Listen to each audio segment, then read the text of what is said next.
นี่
Kunting salita lang, ano ba yun?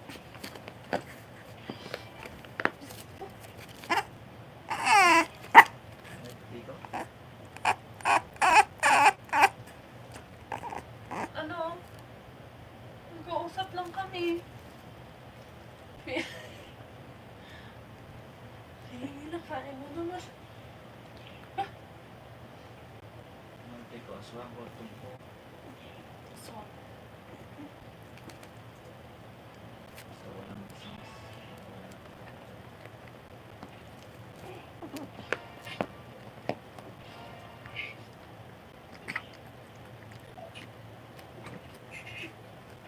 Ate, tapos na ako maghugas ng pinggan.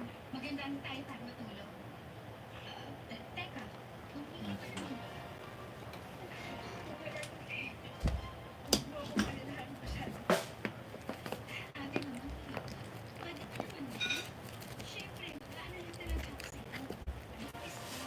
Mahigit 3 buwan na. At halos 4 na buwan ka na rin umiiyak gabi-gabi.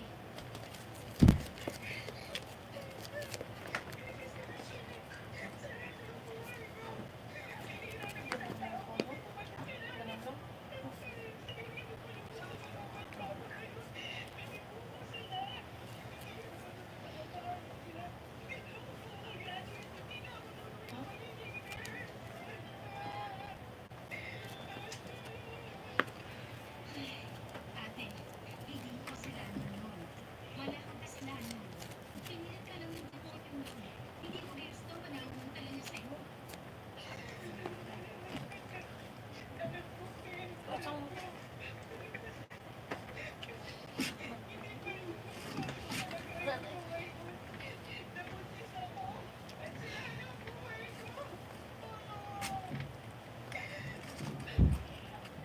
Sandali lang ha, ate.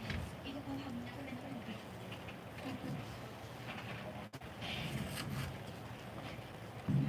Ano yun? May...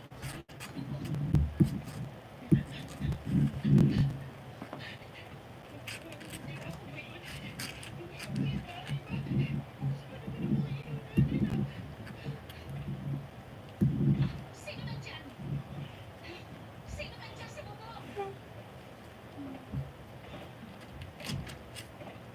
Naku, malakas yata ang tama ng sakyan mo. Naku, habang tumakbo sa bubong. Buti na lang talaga. Nasara ko na ang mga bintana kanina.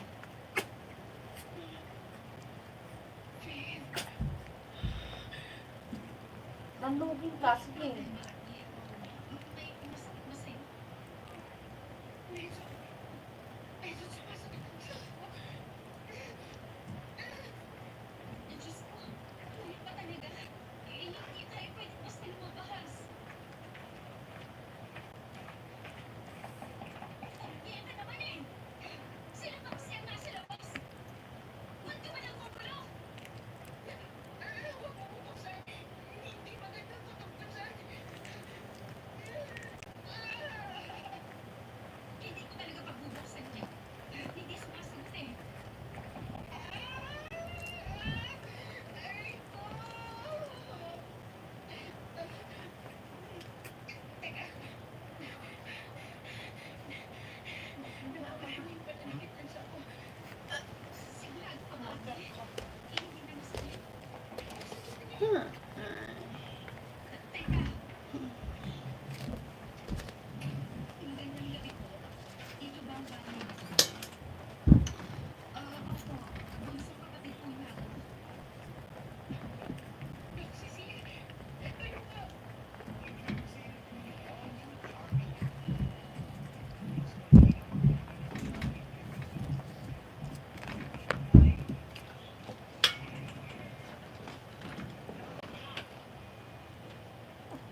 장 변호사 출근해서요.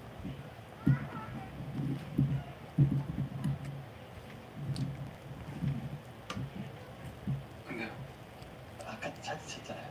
그건 3시간 전 얘기고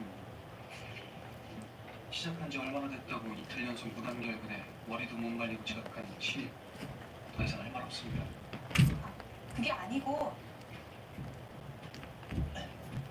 아니 죄송합니다. 제가 관리 못했습니다. 리엔서 원리 컨펌 됐는데 노쇼도 컨펌이 취소가 됐다고요? 그건 인사과에 무단결근 보고하고 원칙대로 처리하라고 하세요. 고용계약서 제4조 2항에 따라 실무 수습 기간 중 근무 태만 등의 사유로 징계 해고할 수 있으니 징계 절차 밟으라고 해주세요.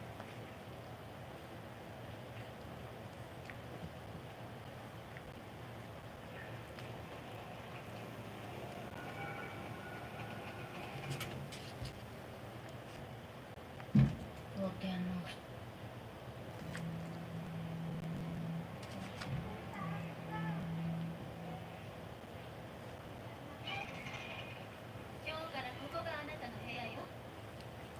物置小屋。本当にここを使えと。ええ、反省なさい。インバ様、大丈夫ですか？大丈夫じゃないわよ。そんなものばかり集めて信じられない。そのうちゴーギャン様に部屋を追い出されて物置小屋に移されちゃうわよ。それはいいです。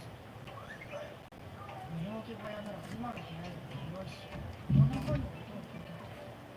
どうも。無理だ。そうと決まれば急ぎましょう。早く帰って本名を探ってほしいし。ちょっとちょっと。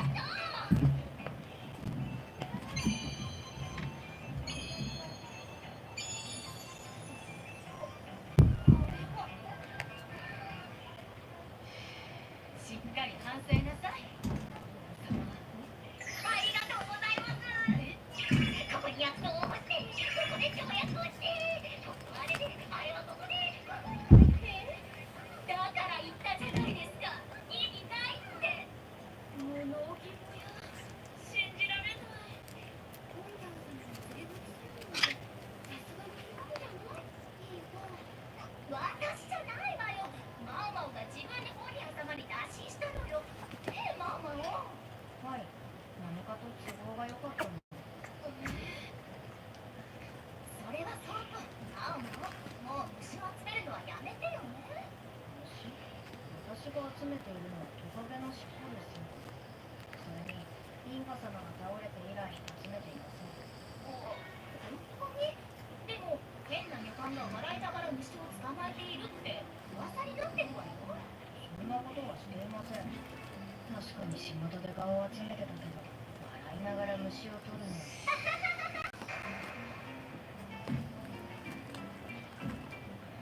これは有識事態である。おいしい皮膚で無反対？そう、シスイ。最近見かけた？シスイね。あの子進出鬼没だからな。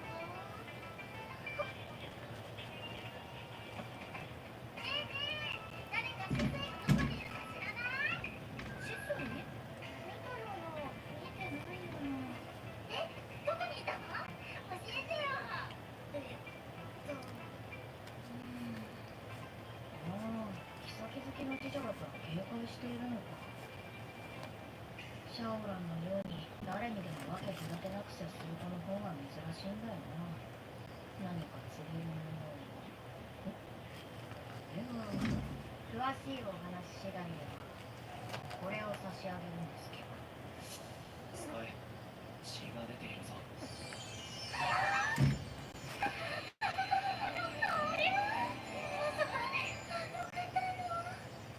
ご想像にお任せします。お話を聞かせていただけますか？聞いた話だと北の雑木林によくいるそうだけど、確かワインもこの辺であったの。お気に入りの場所なんだろうか。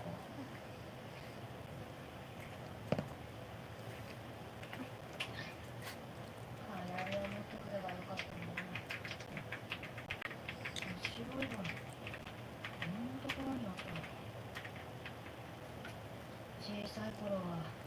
美女たちと白い花の種を取りに行ったんだろうな。中の粉をおしろいとして使うためじゃなくて打開剤を作るために。シンは当初香をつけていなかった。イカキにとって代わる妃になろうとしていたシンが流産の危険性がある香を避けるのはおかしくない。そんなシンが香をつけてみて打開剤を作ろうとした。それが遅い。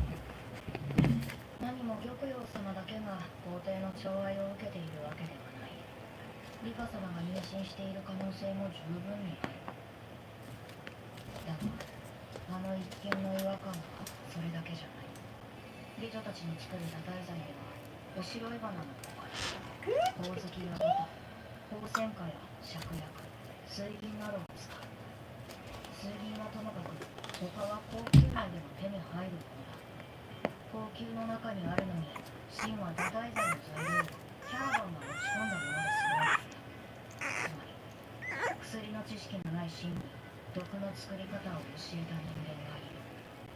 おそらくその人物は高級内。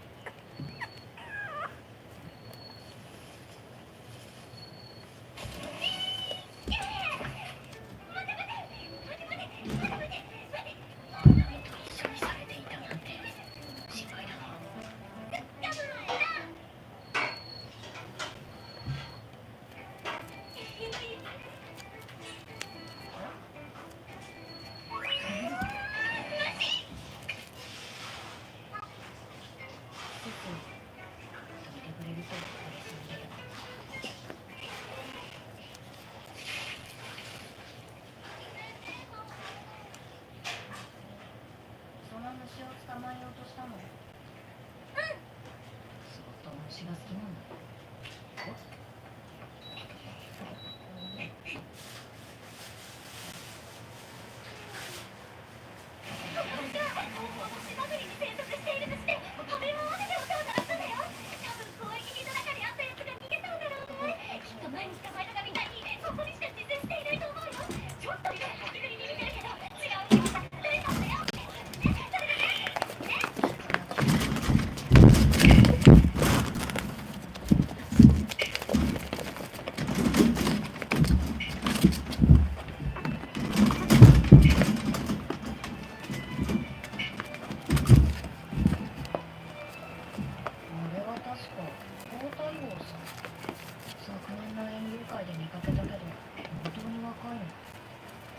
社長の母親とは思えない。なんでかね。何のこと？条件反射というか。診療所に行くのかな？診療所？旅館たちがやってる非公式の診療所なんだけど。それは知ってる。あれ、皇太后様が作ったんだって。皇太后様？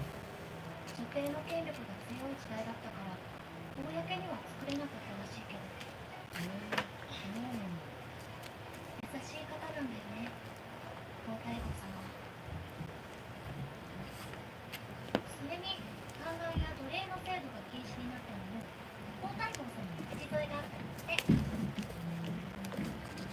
人道的な面を思えば奴隷廃止はいいことだ。龍馬のように扱われる奴隷はともかく義父のように自分のパターンと借金をする場合雇用に近い方法として扱われる。傍から見れば美女の奴隷に見えないことも。ババアの廃止が決まった時はヒヤヒヤしたって言ってたな。表向きは廃止された奴隷制度だが名前を変えて今も存在しているのは周知の事実だ。さてと、私そろそろ帰らないと。マーマンもあんまり道草食っても怒られるんじゃない？そうなんだけど。皇太后様が診療所に置かれているのは先日の水晶期の危険と何か関係があるのだろうか。皇太后様が乗り出すなら高級の医療体制に改革が起こるかもしれない。そんな話ならぜひ聞きたいな。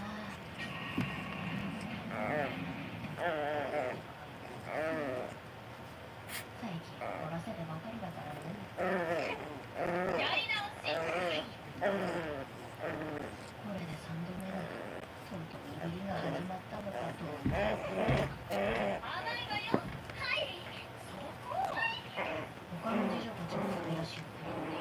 いつもより念入りに誇り一つ残さないでね。なんだ誰か来るの？お久しぶりです、アンシ様。皇太后様だった。体に変わりはなくてお気遣いありがとうございます。皇太后様は玉葉様の妊娠をご存知なのか。それだけ信頼されてるってことか。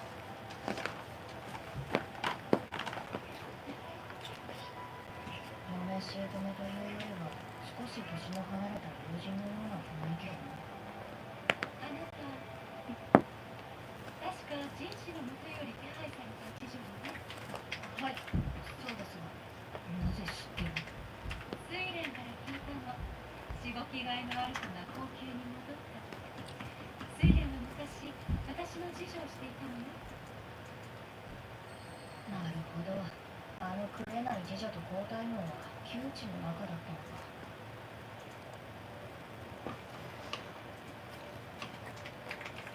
アンシ様、申し訳ありませんが、ミニーに疲れたようなので寝かしつけてきてもよろしいでしょうか。ええ、いいわよ。察しのいい子ね。さあ、そこにおかけなさい。あなた、いろいろな問題事を解決しているそうね。私は自分が持っている知識の中で状況に当てはまるものを提示しているだけです。否定的に聞こえただろうが、しかし突飛な想像力もなければ親父のような博識さもない。前もって言っておかないと落ち着かないし、それが心情だから仕方ない。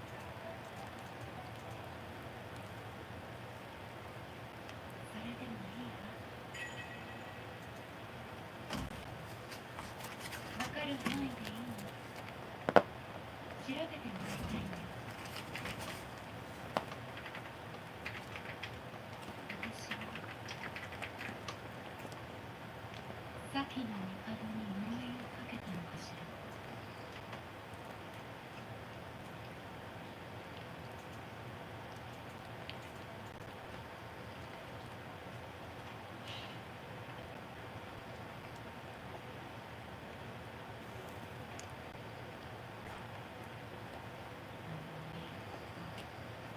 そんな風に思っても仕方ないのかもしれない。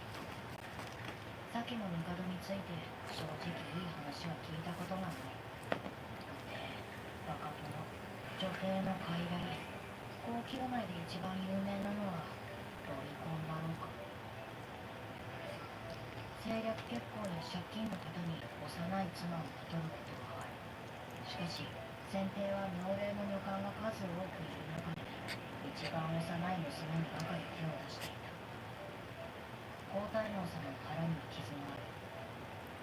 今の帝を出産される際、まだ体が育ちきっていなかった皇太后様は腹を切るしかなかったのだ。そしてその出産を手伝うためにわざわざ看板にさせられたのが不幸のある子たち、ヨーロのこと。そんな犠牲を払ったためか、元帝は元気に育ち、皇太后様はその後、王帝を出産した。王帝の年齢は確か私の一つ。出産した時の皇太后様はみそじのとうに少女とは言えない年齢だ。となると、王帝は本当に先帝の子なのか。うわ、こんなこと口にしたら打ち首にされかねない。数日後、皇太后様は茶会という形で上級妃4人が集まる場を設けてくれた。ヨピオ様、こちらへ。茶会までまだ時間がありますので、お休みになってください。ええ、そうさせてもらうわ。玉葉様は妊娠初期の眠くなりやすい症状が続いている。皇太后様、どういうおつもりかしら。高級な外でお茶会だなんて。高級な外と言ってもね、主上様のお住まいじゃ計緊張するの。普段入らないようなとこよ。玉葉様が妊娠してるのは大王様もご存知なのに、どうして今。確かにね、その辺は配慮してくださると思うけど、大王様はね、女の妃はよくわからないじゃない。玉葉様の妊娠は公然の秘密だが、面と向かっての茶会であればあからさまな探りを入れられることもある。ただリファ妃はあえて自分に飛び火するような質問をしないだろう。それにもともと気位の高いリファ妃は相手を貶めることもしない。玉葉様としてもより血統の尊いリファ妃と喧嘩するのは賢い選択ではない。リーシュ妃が言うとすれば次女にそそのかされた場合だが、元毒味役の次女頭が出しゃばるとは言えない。あるとすればローラン妃。服装が派手なこと以外不思議なほど噂が回ってこない。ママ、ちょっといい？おい。何でしょうか。今日の毒味は私がするわ。そういう流れわかるわね。わかりました。皇太后様が用意した席では毒味役をつけないということで信頼していることを示すってことか。それであなただけど、皇太后様が手伝いに貸してほしいそうね。また何か問題を持ち込まれているの？私は先の帝に呪いをかけたのです。できればもっと違う場所で話をしたいわ。別にいいわ。どうせ言えないことでしょうから。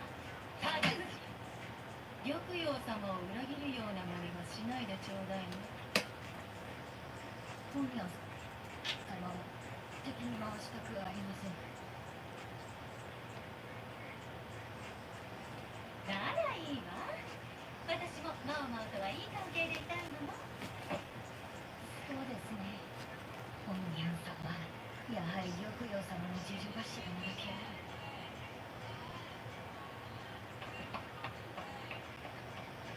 皇太后様の用事といったら呪いの件だよな。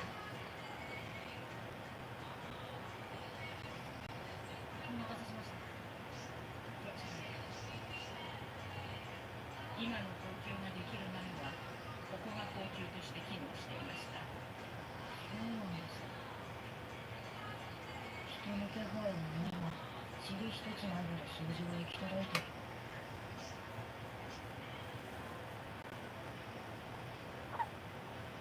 枯山水の玉砂利もきれいに描かれてるよ。ここです。先へは入れません。この先は掃除の者に入室を許可されておりませんので。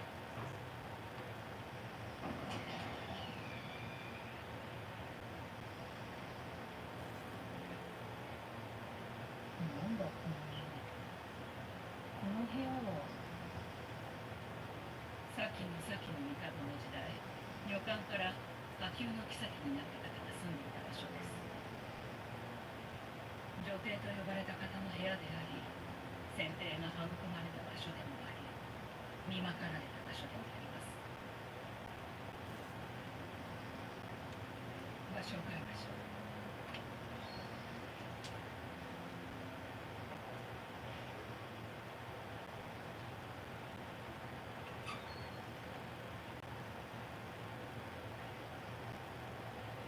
晩年、先帝と女帝と呼ばれた母君はあの部屋にこもることが多くなりました。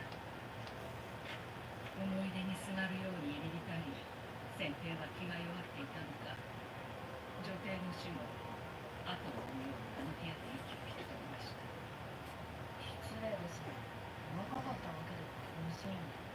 天井が圧倒されたと言ってもいいお年でした。でもなぜ皇太后様が呪いだと。呪いなどないと私も申し上げました。しかしアンシ様は、私が呪ったの。いなくなるからずっと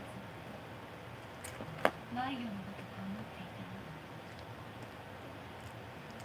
何か呪いのがかかったという根拠はあるのです。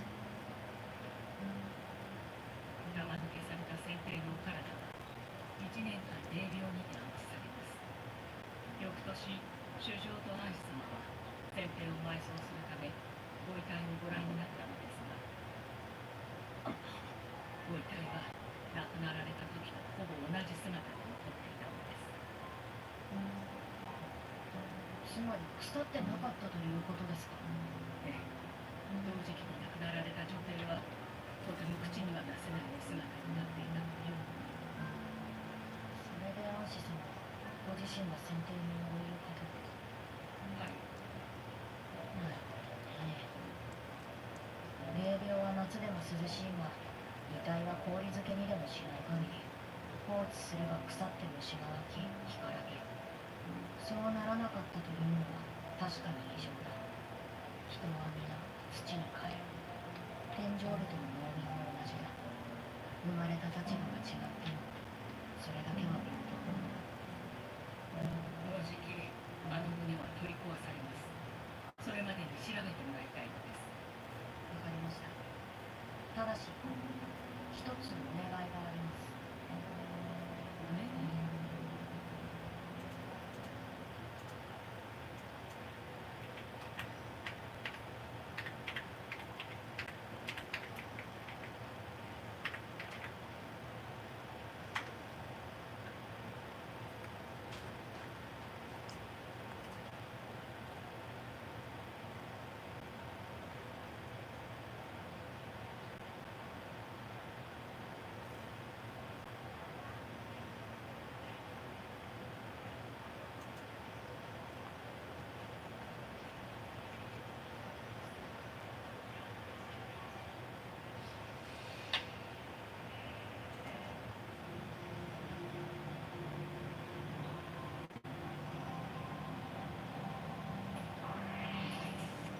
？Sa mga kabundukan ng Pilipinas, may isang halaman na sinasabing mas mahal pa sa ginto.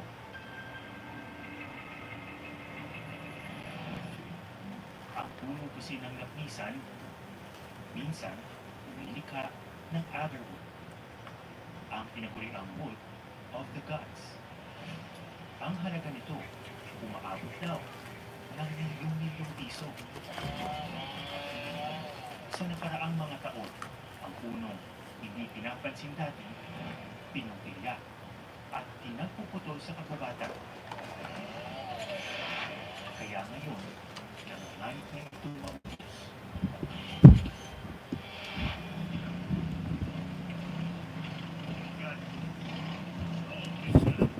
Naglakbay kami sa malalayong sulok ng bansa para siyasatin ang iligal na kalakaran. Sinuog namin ng mga masukan na bubak. Ariko! At kinuusap ang mga sangkot mula sa mga hunter. So ito may naman yan. Mga trader na nagpupusik ng produkto sa ibang bansa. Ay sinasabi ng milyon-milyon ninyo? Nilo? Ang milyon pa? Halos sa milyon. At mga negosyante, susulong na alternatibo. Ang agro-food farming. Sa ngayon, nagbabago.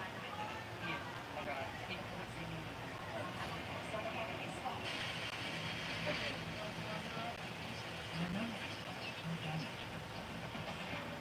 O magdadala pa ng kaumalan sa marami. Ang hintong puno.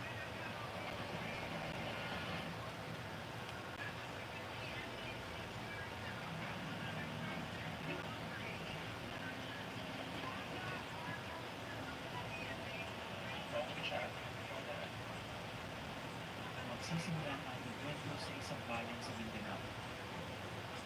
Matapos ang ilang linggong palitan ng mensahe sa telepono, isang lalaking sangkot sa ating bukri ang umayang makipagkita sa akin.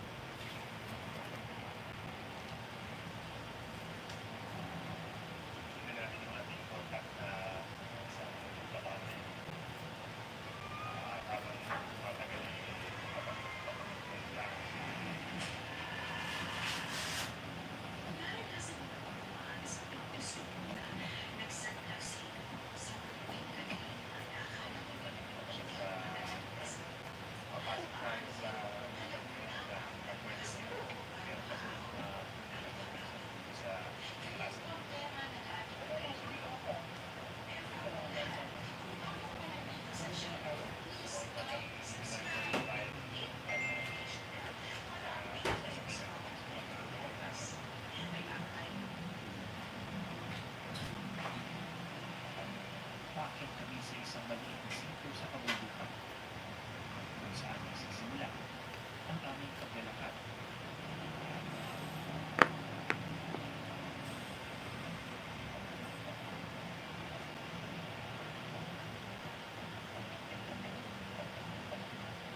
Sa mga 20 minutes po tayo ito.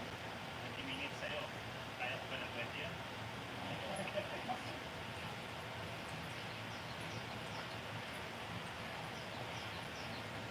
Hindi naman madinig natin sa ugat ang napisang yun. Ang ilang natitira, markado na raw ng upong na jowa.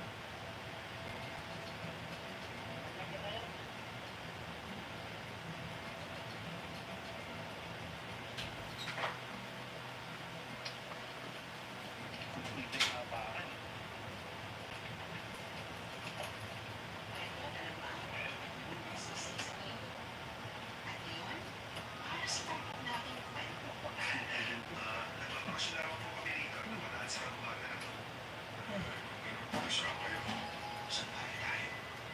Sa Barrio Castro, nag-auction kami nakikita kay Lola Rowena.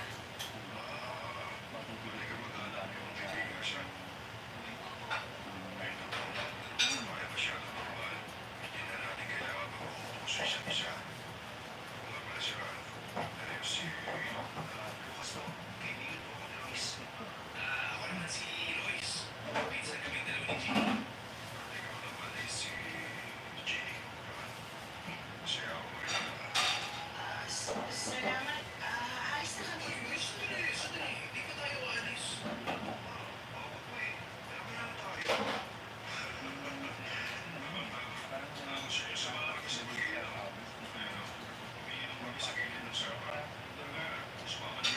Hindi na po kailangan.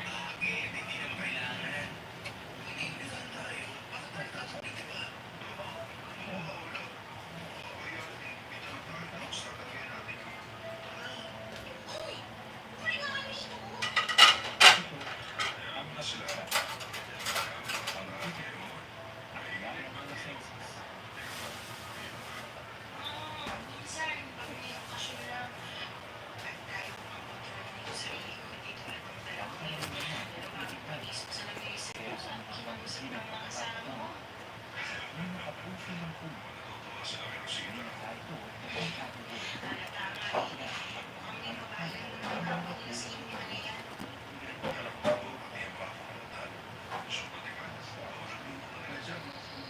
na.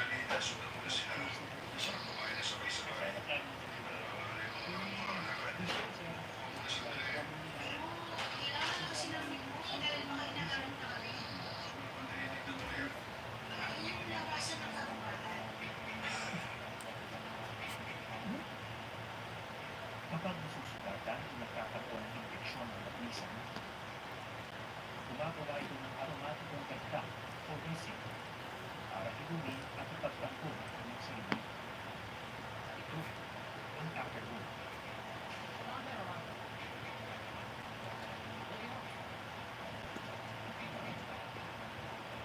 Madalang na ito nangyari sa isang lusog na puno.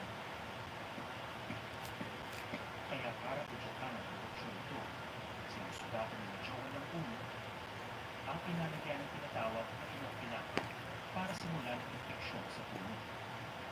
Saan nilagay yung inokina? Hindi talaga. Ay, kanep, yung mga ganito na parang sugat. Magpulpul. Tatandaan niya na dito lang ako.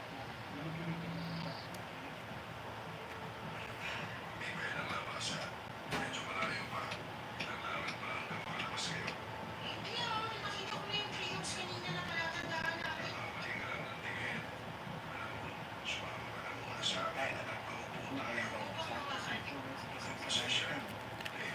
Para makita ang anak ang ginamit nila ng inokina. Lumapit si Jamie sa lamesa ng mga nanginginom at nakita ang marami at masasarap na pumuntahan tulad ng lechong baboy, tikuan, inihaw na manok at ilang mga prutas. Pinagawa ni Jamie ang mga kasama niya na hindi nahihiyak mamuntan. Kaya siya na ang nakaramdam ng iyak. Hoy, ikinig mo ba yan? Naku, malas na yan. Masarap na talaga pumuntan mo sa mukha. Ay, hindi na po. Maraming salamat. Huwag ka nang magtao. Huwag kang mag-alala dahil halos magkasalitan lang naman tayo. Uy, titignan mo ang pagkain na niyo. Gusto mo pumunta nila. Ang sarap kaya!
Kung ganun, pwede ba kaming sumama sa inyo bukas ng gabi? Pwede kayong sumama sa amin kung kailan niyo gusto. Maghihintay ako sa pagdating sa akin. Maraming salamat ha. Pati sa pagkain. Aalis na kami ngayon. Maraming salamat, Rahman. Rosita, pati sa ilan niyo kasama. Salamat po. Hanggang sa muli. Gusto niyo bang samahan ko kayo? Hindi na kailangan. Kaya na namin maglakad at magbukas ng kababatan.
brutally killed in her own home with no obvious reason why.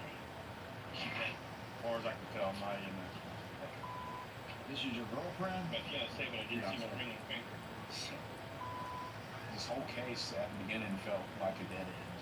There's no reason his DNA should have been under her fingernails. As investigators dig deeper, I've never covered a murder case where the victim very quickly becomes the biggest villain. dark secrets are revealed, taking the case down a path of shocking twists, one even detectives didn't see coming. I knew from that moment on would be safe from sexual abuse, and there is proof to that the state is hiding from you.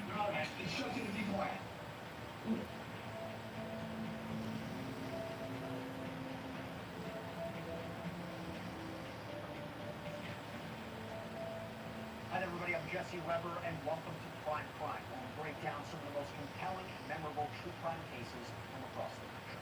Right now, we have the story of a young mom who was savagely murdered in her South Carolina home in what appears to be a seemingly random act of violence. But as the investigation presses forward and hidden secrets come to light, the case pivots in a direction that no one expects. October 13th, 2021 starts out like any other day for 41-year-old Christina Parcell. Christina Parcell left that morning and walked her daughter up the street to Buena Vista Elementary School and dropped her off. She left that morning about 8:30 or so to go to an interview as a vet tech at a veterinarian clinic.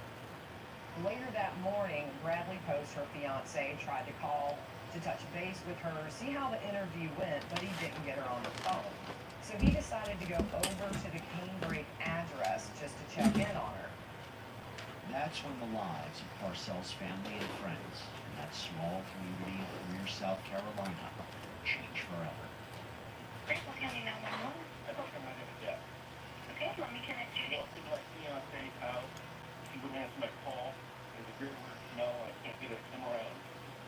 October 13th of 2021 on Canebrake Drive, close outside the city of Greenville, a 911 call was placed just after 11 a.m. by Bradley Post, reporting that he had discovered Christina Parcell's body inside the home. I just walked in. I smelled from his mouth. And I pulled out on the floor. Is she breathing? No. Okay, then we need to get her, turn her over, make sure she's flat on her back, and we're gonna start CPR, sir. Okay, I think he's fine. It looks like his brain out of cover. It looks like he's like talking about eyes open. Eyes are open. A lot of blood. There was a tremendous amount of blood in this crime scene. We knew that this person had been very up close and personal with Christina Parcell. And then there were drag marks throughout the crime scene, moving her body. We didn't know for what purpose or why. It looks like somebody may have broken in and shot her in the head. Maybe, I don't know. Do you see anybody still nearby, an assailant or anything? No? No. There was a pungent smell that was inside of the residence. However, when the technicians arrived, the smell had dissipated. You gotta come home right now. Emergency. I went to the door, no response, so the back door was always unlocked. So I walked around the back door, and I walked in, there was a smell like a pesticide smell. And she's laying there on her back. It looks like she's putting brain matter on the floor, or there's a lot of blood. It looks like she fell and was been thrown. What law enforcement determined to be the spot that she was initially attacked had the largest collection of blood by that couch, and then the drag marks across the floor to where she was ultimately found. The cause of death was approximately 35 slash and stab wounds all around her body. Overwhelmingly, it was a vicious attack. A slew of questions and potential implications arising from just those facts alone. Is there anybody else in the house in the bedroom? House. Did you talk to her this morning? I talked to her this morning, yeah. Okay. Sheriff's office? We didn't see a gun or anything. We didn't touch her. I don't know, but it's weird. You'll see where she was drugged. We never found a murder weapon. Obviously, every house has plenty of knives. Every house has a kitchen. But there was nothing that stood out as being a murder weapon. There were blood droppings near the blinds of the house, as well as chairs. In addition, we found rose petals sprinkled throughout the crime scene, and we didn't know the significance of those.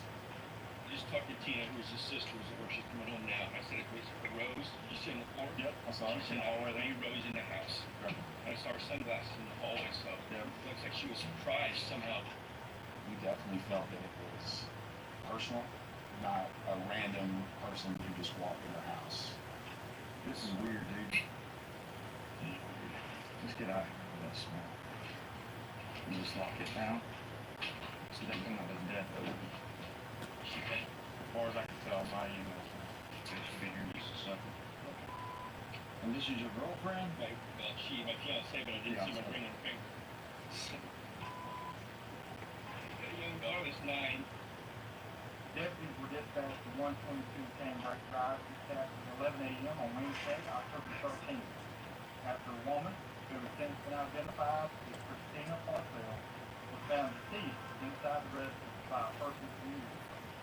Investigators rushed to the scene and discovered the victim had been brutally stabbed multiple times, resulting in her death. Between what you have and who you are, make sure to choose your truth. Because whether it's your true passion, your true love, or your true bonds, your choice becomes your vote.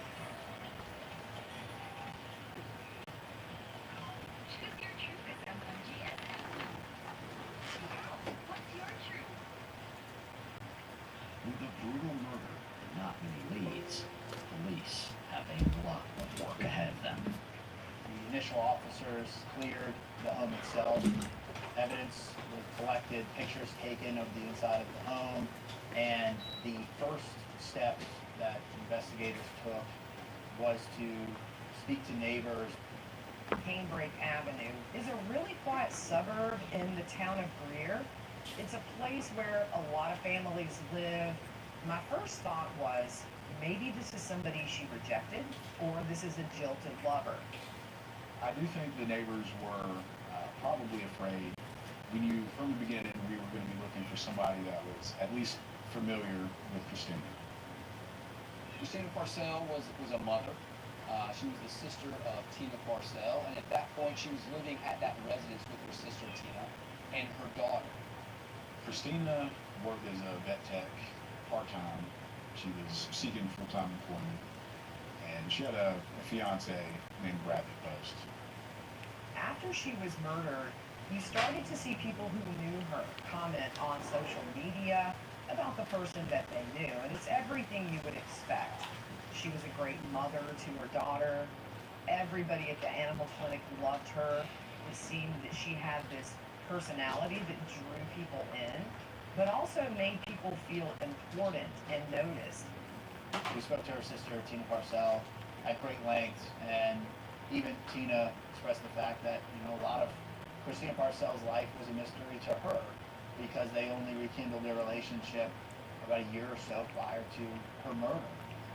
They had to look at, was this a case of mistaken identity? Was this meant for her sister Tina? There were so many options on the table and so few answers that it seemed like investigators really had their work cut out for them. Detectives canvassed the surrounding neighborhood in hopes of finding any new information to bring them one step closer to identifying the alleged killer.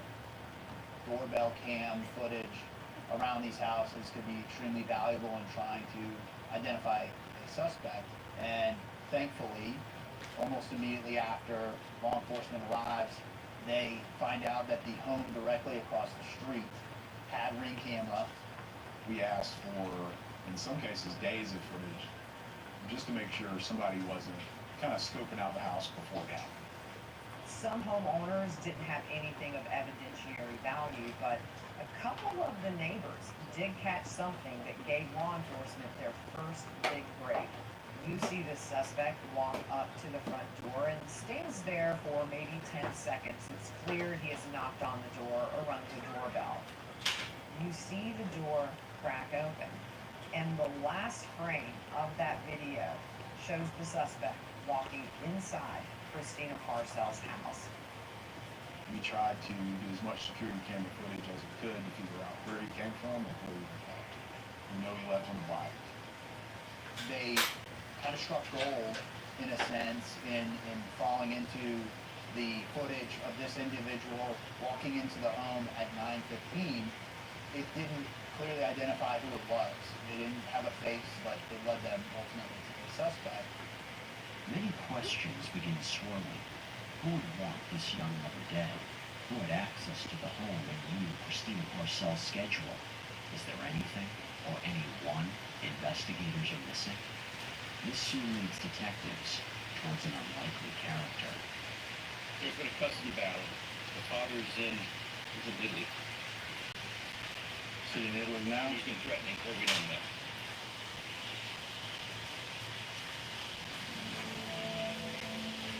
Sent a package to my office. It was all these old court documents between him and my sister that he accused her of being prosecuted. Anonymous package also started showing up of naked pictures of her. Amid the investigation into the stabbing death of 41-year-old Christina Parcells, a strange figure spotted on nearby cameras gives police a new direction to go in. But who is this mystery person? We need to really look and see what was the background of this family and what was the family dynamic going on. We're looking at any case. At the very beginning, there weren't very many leads. Obviously, Brad Post, the fiance, or family body was initially considered. Early on, detectives meet with 65-year-old Bradley Post to learn if he knows anything that could help the investigation. His background was in engineering. He had started his own company and had sold it, and so was a pretty significant, let's just say, financial means. When you look at statistics for murders, anytime a woman is murdered, it's usually a lover of some type. So we obviously had to consider him a suspect. And in talking with Post, they're led down an unforeseen path. Through the lens of law enforcement, he is a guy that they see as a potential suspect from the get-go. He turns over his phone and the curtain is kind of pulled back on a separate angle. It seemed like there was a lot of speculation on social media. We just weren't getting any news about the case. And then all of a sudden we find out Christina Parcells' fiance has been arrested. And my first thought, okay, here we go. We asked if he would allow us to do a forensic download of his phone, and he agreed to it. We discovered some content on his phone that resulted in Mr. Post receiving some criminal charges. Police had seized child images and videos from devices that belong to Brad Post. Bradley Post is arrested and charged with several counts of sexual exploitation of a minor, buggery, and criminal sexual conduct with a minor, charges that are unrelated to the case at hand. Detectives keep them precise. Another person is on the radar, Parcells' ex and the father of her daughter, and 61-year-old John Mello. Bradley and Christina dated on and off for maybe 20 years. During a period when they were broken up is when she married John Mello. About 4 years into their relationship, they welcomed a baby girl. The two dated for about 7 years, but they did part ways. The custody issues started almost immediately. Mello wanted custody of his daughter. Christina wanted custody of her daughter. Christina just kind of yielded and gave in to John and gave him custody with her having visitation. But after several years, things between them take a turn. John Mello and Christina Parcells have been engaged in one of the most contentious custody disputes that we've ever seen. In 2020,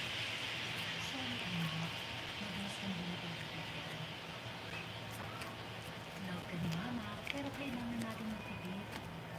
Eh, diba, promise ko sa'yo, pag birthday mo, ibibigay ko ang favorite mo. Kaya I only choose Del Monte for your birthday. May kumpletong sarap, ng kumpletong sarap. Kaya #1 spaghetti sauce, loved by kids.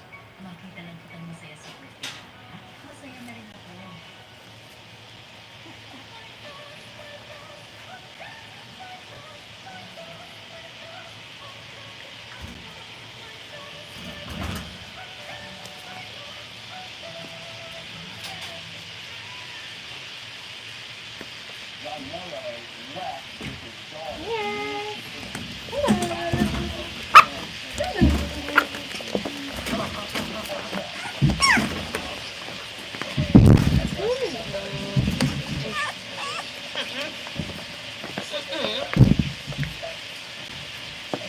Chili, chili, chili.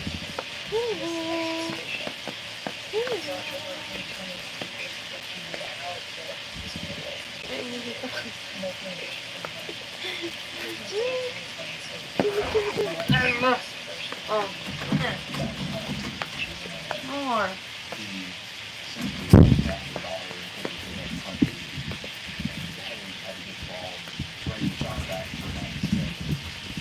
While John Mello confirmed the personal injury, he seemed to have a haircut alibi.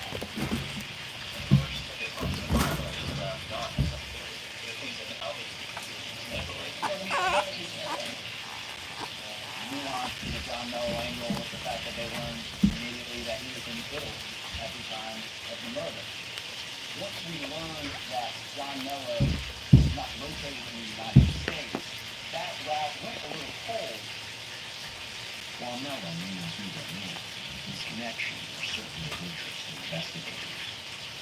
There was an individual who knew John Mello who worked for him named Michael Manning. Michael was doing some odd jobs for John Mello, cleaning his property, doing landscaping work, and Michael mentioned that there was a man named Zachary Hughes that was a friend of John Mello's, and he had worked alongside Zach for a couple of weeks. Zach was born in 1992 in California. He grew up in a very loving family. Religion was important in the family. Hard work, accountability. Upon graduation from high school, in 2010, he applied to Juilliard School. While he was there, he flourished, was well-respected, very successful.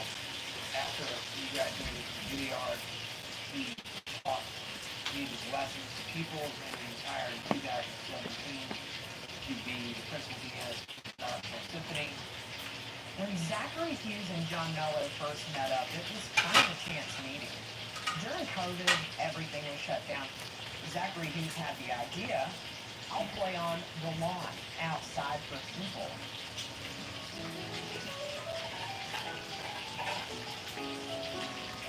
Later, Zach decided to start doing some street performances in downtown Greenville. And by chance, one day, John Mello and his daughter walked up and complimented Zach on his music. He asked the child, is there a song I can play for you? And the child said, Claire de Lune.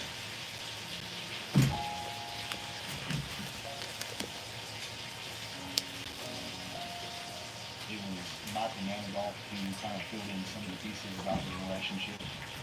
He told us some information we later learned to be incorrect, saying they had met at some restaurant downtown that John and Jack had been friends for 4 or 5 years prior to this, and we later learned that wasn't true as well. It seemed like they had a very fast friendship develop, but it wasn't a long one. They only hung out for a couple of months.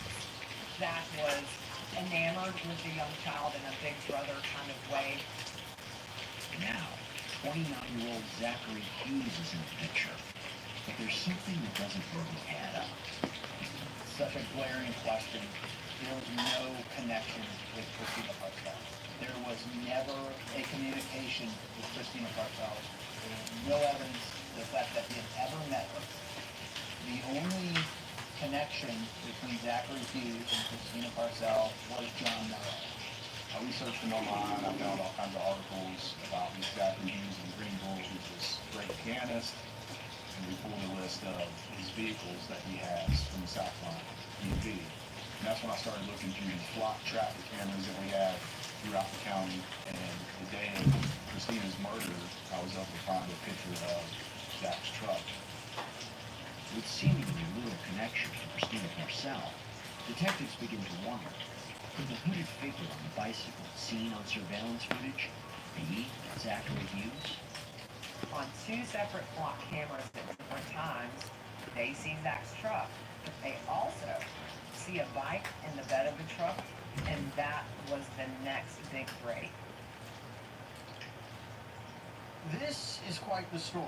right? Actually, when it was going on, we knew that we wanted to bring this one to you. With that, I have to thank our incredible supporter who helps make this happen, our sponsor, Morgan & Morgan. Look, if you should get injured, America's largest injury law firm may be who you want in your corner. Listen to this track record. For the past few months, Morgan & Morgan secured a $9.3 million verdict for a car crash victim in Florida, a $5.6 million verdict for another car accident victim in Atlanta, and not to mention $1.8 million in Kentucky after insurance offered them just $5,000 in the case. And even if you think the case isn't worth millions of dollars, why not just start claiming every money you deserve? Seeing if you have a case can be done in 8 months or less. You don't even have to leave your couch. Also, their fee, absolutely free unless you win. So if you're injured, you can easily start a claim at forthepeople.com/primecrime or scan the QR code on the screen.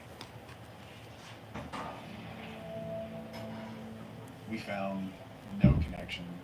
I think he got a burner phone and sent her some harassing text messages at one point. But that was it. They were not acquaintances. They never hung out.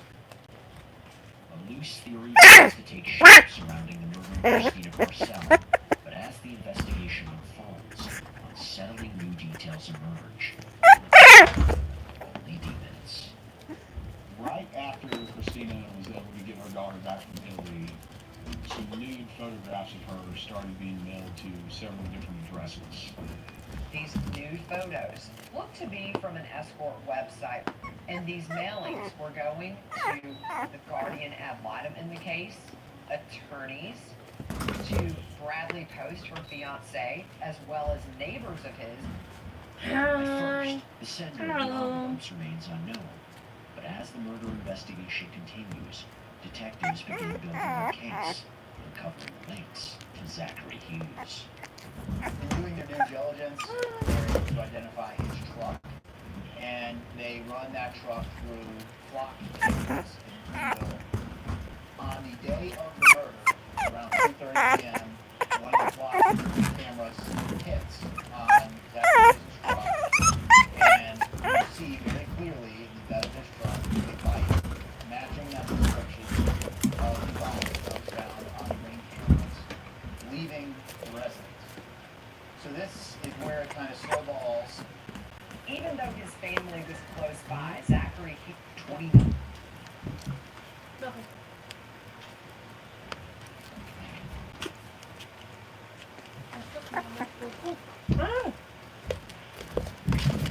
Man, wait.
and detectives keep them in their sights. But another person is on their radar, Parcells' ex and the father of her daughter, then 61-year-old John Mello. Bradley and Christina dated on and off for maybe 20 years. During a period when they were broken up is when she met John Mello. About 4 years into their relationship, they welcomed a baby girl. The two dated for about 7 years, but they did part ways. The custody issues started almost immediately. Mello wanted custody of his daughter. Christina wanted custody of her daughter. Christina just kind of yielded and gave in to John and gave him custody with her having visitation. But after several years, things between them take a turn. John Mello and Christina Parcell had been engaged in numerous contentious custody disputes that we've ever seen. In 2020, John Mello left with his daughter and moved to Italy in violation of the current standing family court order between he and Christina Parcell. This was September 2020. That's the last we saw her. We missed visitation, which is understandable. Said that they were out of the country and they'd be back in time. And wouldn't get phone calls. Missed the next visitation. So October of 2020, we basically figured out that he was in Italy. We could take him to Italy. No communication from him. Christmas Day of 2020, so give or take 3 months, is the first time we got to talk. She was in Italy. He essentially kidnapped her daughter and took her to another country, and The Hague had to get involved and bring John back to the United States. While John Mello becomes a person of interest, he seems to have an airtight alibi. The first thing that comes to mind are this guy, John, has something to do with it. But if he's in, obviously, he's in Italy. But we don't know that he's in Italy. Nuance to the John Mello angle was the fact that they learned immediately that he was in Italy at the time of the murder. Once we learned that John Mello was not located in the United States, that was what we were told. While Mello may not be their man, he's certainly So an individual who knew John Mello and worked for him named Michael Manigault. Michael was doing some odd jobs for John Mello, cleaning his properties, doing landscaping work. And Michael mentioned that there was a man that was a friend of John Mello's, and he had worked alongside Zach for a couple of weeks. Zach was born in 1992 in California. He grew up in a very loving family. Religion was important in the family. Hard work, accountability. Upon graduation from high school in 2010, he applied to the Juilliard School. While he was there, he flourished, was well respected, very successful. He graduated from Juilliard, music lessons, pupils, and he moved to be principal pianist in the Knoxville Symphony. When Zachary Hughes and John Mello first met up, it was kind of a chance meeting. During COVID and everything was shut down, Zachary Hughes had the idea, I'll play on the lawn outside for people.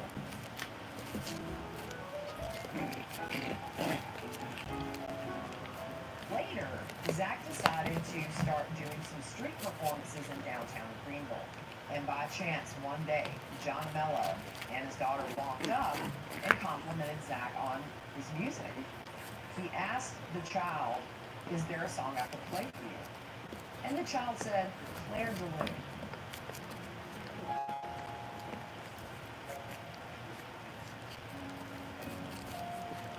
It was Michael Manigault who kind of filled in some of the pieces about the relationship.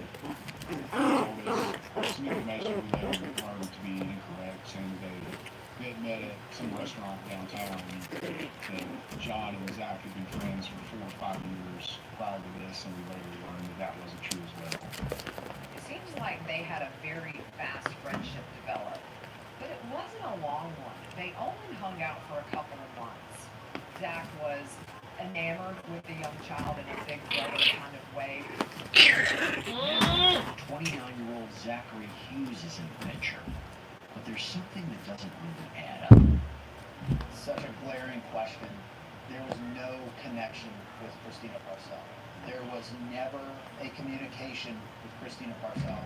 There was no evidence of the fact that he had ever met her.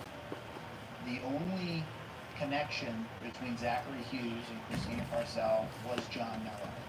I researched him online. I found all kinds of articles about this Zachary Hughes in Greenville. He's this great pianist, and we pulled a list of his vehicles that he has from the Southline DMV. And that's when I started looking through the flock traffic cameras that we have throughout the county. And the day of Christina's murder, I was able to find a picture of Zach's truck.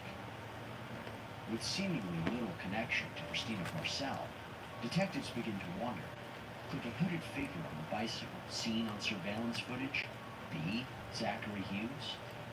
On two separate flock cameras at different times, they see Zach's truck, but they also see a bike in the bed of the truck, and that was the next big break. This is quite the story, right? Actually, when it was going on, we knew that we wanted to bring this home to you. With that, I have to thank our incredible supporter who helps make this happen, our sponsor, Morgan & Morgan. Look, if you should get injured, America's largest injury law firm may be who you want in your corner. Listen to this track record. In the past few months, Morgan & Morgan secured a $9.3 million verdict for a car crash victim in Florida, a $5.6 million verdict for another car accident victim in Atlanta, and not to mention $1.8 million in Kentucky after insurance offered them just $5,000 in that case. And even if you think the case is worth millions of dollars, why not just start a plan to fight for the money you deserve? Seeing if you have a case can be done in 8 clicks or less. You don't even have to leave your couch. Also, their fee, absolutely free unless you win. So if you're injured, you can easily start a claim at forthepeople.com/primecrime or scan the QR code on the screen.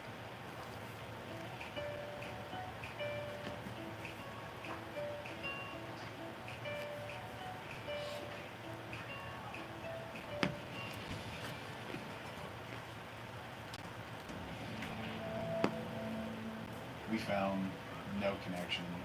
I think he got a burner phone and sent her some harassing text messages at one point. And that was it. They were not acquaintances. They never hung out. A loose theory begins to take shape surrounding the murder of Christina Parcell, but as the investigation unfolds, unsettling new details emerge, and the mystery only deepens. Right after Christina was able to get her daughter back from Italy, some nude photographs of her started being mailed to several different addresses. These nude photos look to be from an escort website, and these mailings were going to the guardian ad litem in the case, attorneys, to Bradley Post, her fiance, as well as neighbors of his. At first, the sender of the envelopes remains unknown, but as the murder investigation continues, detectives begin building their case, uncovering links to Zachary Hughes. In doing their due diligence, they are able to identify his truck, and they run that truck through flock cameras in Greenville. On the day of the murder, around 2:30 p.m., one of the flock cameras hits on Zachary Hughes' truck, and you see very clearly in the bed of his truck a bike matching that description of the bike that was found on the ring cameras, leaving the residence. So this is where it kind of snowballs. Even though his family was close by, Zachary Hughes was living with a family from church.